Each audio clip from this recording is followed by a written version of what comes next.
Hello, I'm Shimei, And I'm Simone. and welcome to our show, The The Situation. Situation. Today we have quite an interesting topic. Um, we would like to start by saying we're law-abiding citizens, and we never usually tend to step outside of our element, I would Of say. course not. Never. No. Now, so we posted a topic on our Causing a Stir Facebook as well as some other sites as well. And what we put was, what would make you catch a case? Basically, what would make you step out of the norm, just the norm, your normal temperament. Let's say, what would make you step out of that? What would make you put that orange jumpsuit on?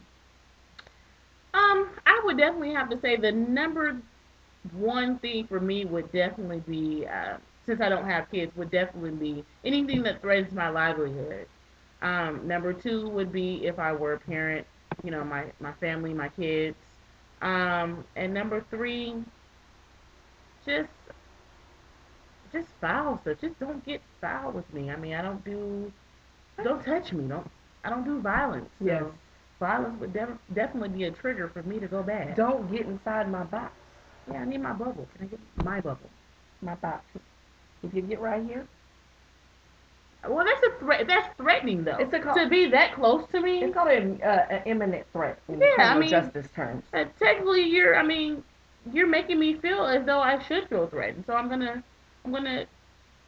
you know, I'm gonna do something about it if I have to. Definitely, without a doubt. Now, we posted the topic, and the number one thing people said was, if you mess with my kids.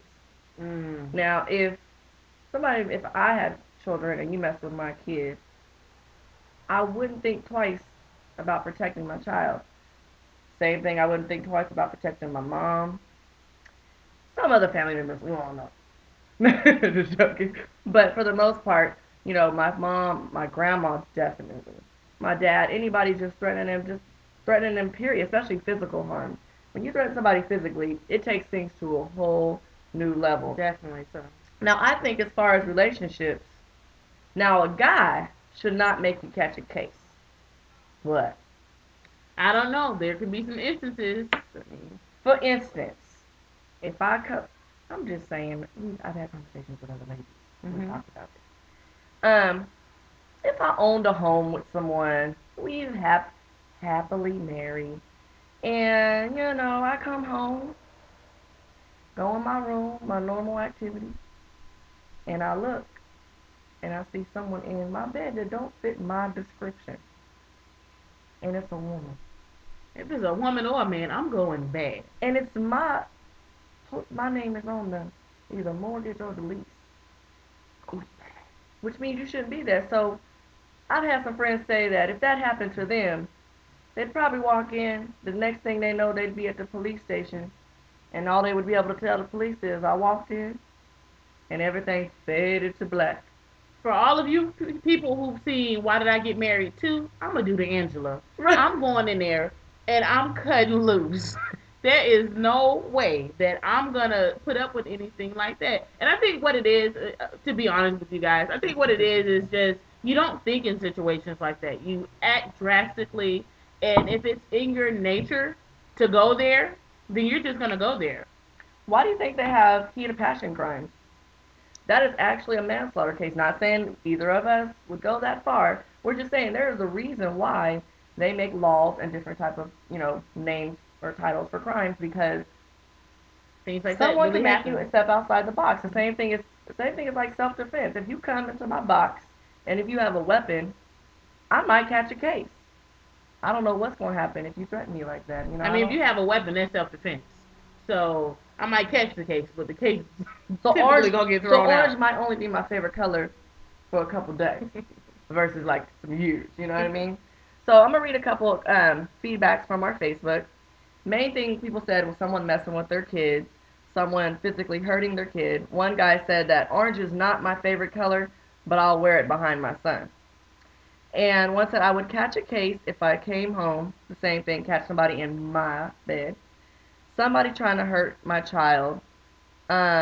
Taking my child around another, like the mistress, and making, playing family, playing house. would make somebody do that. She said, because why worry about a guy? Because men are like bus, they come every 15 minutes. She said, another lady said, babies' fathers trying to threaten to take away the child when they haven't even been in the child's life, let alone put a dollar in the pot. That could boil some blood, right? Don't you think?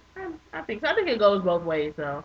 Um, Women, I mean, these days, women and men are almost equally trifling. So, I mean, it can go either way. One lady said, simply stated, my reflex will make me catch a case. She might be a little temperamental, so you might want to stay away from her. Just a little bit, but when I think it's whenever you get that mad, you should learn how to have, what they say, coping skills. You should learn how to calm down. Even you got to do the 10 breaths. Effectively communicate with others. Talk things out is always better to talk things out. If both of you guys are mad at the same time, maybe you need time to separate and then reconvene and discuss it all over again. Right. Don't communicate when you're angry. Definitely not. Because anger can take you to a whole different level, and you might be wearing that orange suit after you express that anger. I got some orange earrings. Like my yellow ones. You can't wear those. No, then I can't do orange if I can't accessorize. You're a mess. Oh my God. And another person said, someone trying to take from me. Because they were saying is that they're a nice enough person. If you asked, I would give. So for you to take from me, it's a whole different level. It's just like, I think someone stealing from your own home. Now, stealing from the store, you shouldn't do that either. But when you come in my house and take my stuff. Because you just feel violated. That's just if someone, walked up to you and punched you. You feel violated. So therefore, you feel like you have to react. And if you don't react, then maybe that same thing will happen to you over and over again. And it's sad enough to say that we these days don't typically have, enough.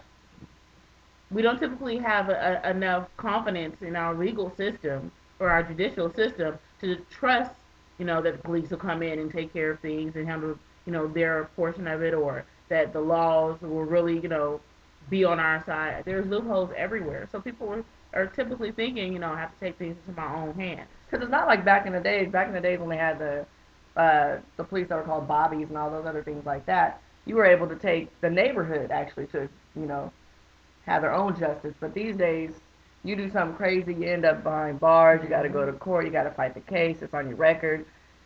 It's really not worth it. And that's another thing too. People do catch a case over the stupidest things. The stupidest things. There's some people in jail looking at 12 years for like $40. And y'all know you'd have to sit there and say, did I catch a case over $40 when I didn't even have any bills to pay? Especially if you tried to take my last $40. My last $40. You might catch a case. I might catch a case with you because I might be trying to protect that last $40. Seriously, I mean, like, people, I bet you, I never want to be, first of all, I never want to get arrested, but I never want to be in there, in the holding tank with you. What you here for? $40. $40. Or I stole something from my friend's house. She tried to call the police on me and stuff. Try to say, the people be like, I didn't do it. I didn't do it. Then they got whatever they stole in their back pocket. Bottom line, people, try not to do things that are going to cause you to be in a predicament where you're trying to explain your freedom. And also try not to do things same thing, but don't get yourself an XREF number. Those are pretty much it's like a permanent tattoo that even if you try to get it taken off, you can't. So the moral of the story is, like she said, think about your actions, think long and hard. Don't let someone get you so upset to where you just overreact and then regret it big time later. And don't be a follower. Definitely don't follow with the wrong crowd. If something don't sound right, you probably shouldn't do it. Walks like a duck, talks like a duck, quacks like a duck. Probably is a duck. That's what my mom always said. So we'd like to thank you for watching our show. We look forward to seeing you next week. Feel free to visit our Facebook, which is facebook.com/causing a stir. We thank you very much for coming. Have a great night.